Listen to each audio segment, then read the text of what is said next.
Hello student, welcome my channel. MLS Udaipur के BA first year student का history first paper का ये question है। हम करने जा रहे हैं पुरुषार्थ और संस्कार। संस्कार का सामान्य अर्थ होता है संस्कृत या अशुद्ध करना और शुद्ध करके उसको उपयुक्त बनाना। इस साधारण या विकृत वस्तु को विशेष क्रियाओं द्वारा उत्तम बना देना ही उसका संस्कार होता है। यानी संपूर्ण दोष निवृत्ति ही संस्कार है। मानव शरीर में दोष निवृत्ति संस्कार कहलाते हैं। आज 16 संस्कार के बारे में पढ़ने जा रहे हैं। पहला संस्कार है गर्भाधान, पुंसवन, सीमंतोन्नयन, जातकर्म, नामकरण, निष्क्रमण, अन्नप्राशन, मुंडन को चूड़ाकर्म भी कहते हैं, कर्णभेदन, विद्यारंभ, उपनयन, वेदारंभ, केशांत, संवर्धन, विवाह संस्कार और अंतिम है अंत्येष्टि। इनका अभिप्राय धार्मिक कृत्यों से उस समय यानी वैदिक सभ्यता में जो ये सीधे धर्म से जुड़े हुए थे और हिंदू धर्म में ये संस्कार जो वो अपनाए गए हैं। पहला गर्भाधान। 3 ऐसे संस्कार है जो शिशु के जन्म से पहले होते हैं। जन्म पूर्व होते हैं गर्भाधान, पुंसवन और सीमंतोन्नयन। गर्भाधान का मोटा मोटा अर्थ निकलता है कि स्त्री पुरुष का जो संबंध होता है, संभोग जो होता है, वो सिर्फ और सिर्फ वंश वृद्धि के लिए और पवित्र होना चाहिए। वंश वृद्धि के लिए या पवित्र होना, जिसमें मन प्रसन्न होना चाहिए, स्वस्थ होना चाहिए, जिससे कि संतति भी स्वस्थ या बुद्धिमान होती है। पुंसवन संस्कार गर्भ धारण के 3 महीने बाद होता है। ये गर्भ के अंदर जो जीव होता है उस जीव के विकास के लिए या उस कामना की जाती है कि गर्भ के अंदर जो नया शिशु जो है वो अच्छी तरह से विकास कर पाए, इसलिए जो ये पुंसवन किया जाता है। इसमें भोजन शैली के बारे में भी ध्यान रखा जाता है स्त्री के। सीमंतोन्नयन ये गर्भधारण के 6वें या 8वें मास में किया जाता है। एक्चुअली ये वैज्ञानिक भी रीज़न है कि इस समय जो गर्भाधान जो वो गर्भपात का जो संभावना है ज़्यादा ही बढ़ जाती है, तो प्रीमेच्योर डिलीवरी को रोकने के लिए बहुत ध्यान रखा जाता है, जिसमें गर्भवती स्त्री की स्वभाव में परिवर्तन लाना, उठना बैठना, खान पान, सोने चलने सुनना, सारी क्रियाओं पर जो अच्छे से ध्यान रखा जाता है। जन्म के तुरंत पश्चात जातकर्म होता है, जिसमें सर्वप्रथम घी और शहद चटा जाता है। उसके बाद माँ का दूध जो है वो पिलाया जाता है और माँ का दूध जो होता है बच्चे के लिए बहुत लाभदायक होता है। उसके बाद नामकरण होता है, जिसमें शुभ समय देख करके, नक्षत्र वगैरह देख करके जो शिशु का नामकरण किया जाता है। उसके बाद आता है निष्क्रमण।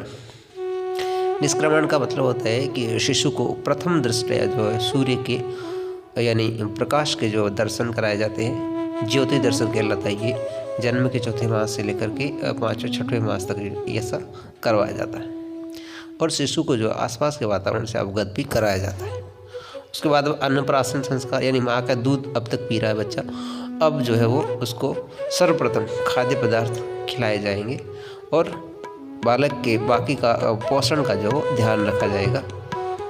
ये अन्नप्राशन संस्कार होता है। इसके बाद चूड़ाकर्म, ये जन्म के 3रे या 5वें वर्ष किया जा सकता है।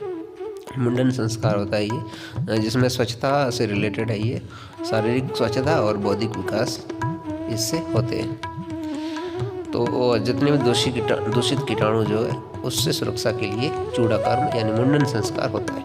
उसके बाद विद्या आरंभ होती है। बच्चा जो है वैदिक काल में जो है अपने घर से दूर गुरु का आश्रम में पढ़ने के लिए जाता था और गुरु ही उसको शिक्षा देते थे।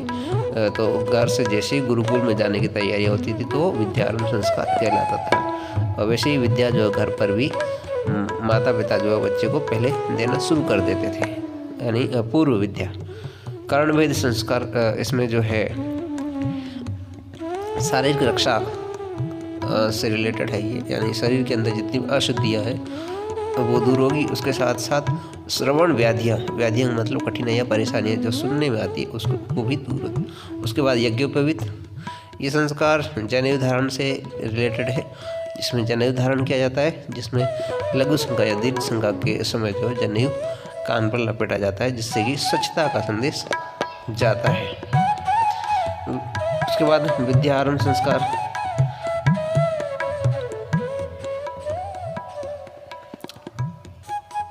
ये संस्कार जो है अपने आया है, इसमें जीवन के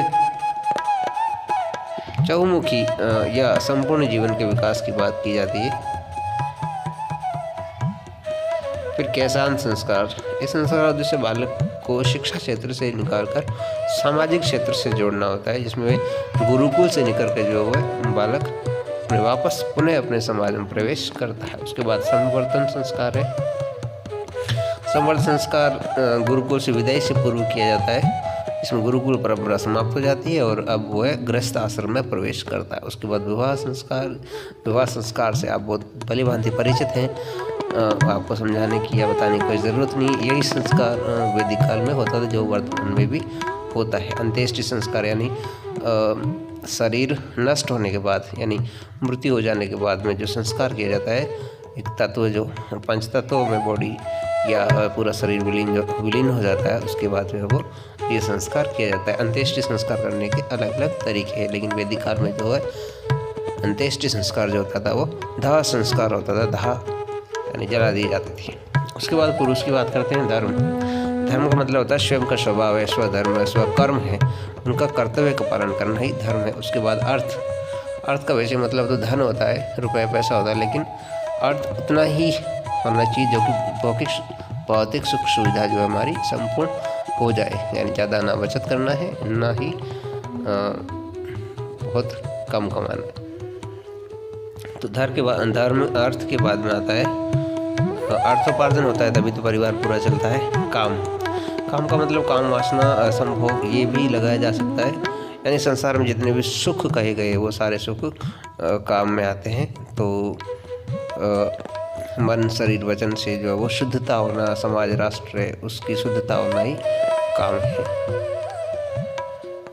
मोक्ष यानी अंतिम मार्ग या जीवन पदार्थ से मुक्ति पाना ही मोक्ष है। मोक्ष का मतलब है कि अपने जितने शरीर के जितने तत्व वो नष्ट हो जाना, और उसके बाद जो आत्मा बचती है उस आत्मा का भगवान या श्री चरणों में जाना मोक्ष कहलाता है। आज के लिए इतना ही, धन्यवाद। So students, be happy and stay blessed. Subscribe our channel to find out more updates. Thank you.